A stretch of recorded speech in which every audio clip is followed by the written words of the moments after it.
Bouquet type de cette semaine, le syndrome de l'imposteur. Cette petite voix qui vous murmure que vous n'êtes pas à votre place, que vous êtes un imposteur et que vous ne méritez pas votre succès.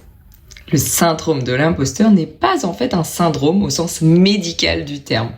Les chercheuses Pauline Rose Clance et Suzanne Hens l'avaient d'ailleurs initialement appelé le phénomène de l'imposteur, avant que les médias ne l'attribuent une étiquette plus racoleuse. On a tendance à penser qu'il n'y a que des mauvais côtés. Bref, que se cache-t-il derrière ce doute insidieux ? Le syndrome de l'imposteur nous pousse à croire que la légitimité est une chose que l'on doit mériter, une autorisation que l'on attendrait de l'extérieur. La critique devient alors un outil de contrôle, une preuve que nous n'avons pas notre place.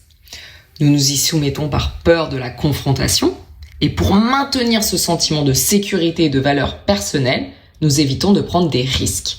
Ce sont des pensées toutes faites, ce prêt-à-penser limitant qui nous enferme.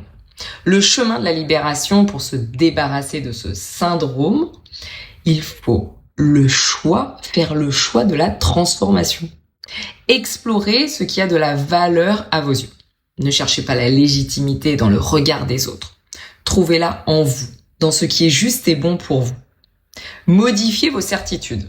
Le syndrome de l'imposteur n'est pas une croyance. En agissant malgré vos peurs, vous prouvez à cet esprit que ces certitudes sont fausses. Faites confiance à votre pouvoir de l'expérience. La légitimité n'est pas une permission, c'est le fruit de l'expérience. Et chaque action, chaque tentative vous rend plus légitime. La valeur n'est pas dans la perfection, mais dans l'effort, la discipline. Le mantra « Je suis à ma juste place pour apprendre à apprécier le souffle de la vie à travers moi ». Appropriez-vous cette vérité et agissez même avec les doutes. C'est en faisant que vous ressentirez ce souffle de la vie en vous.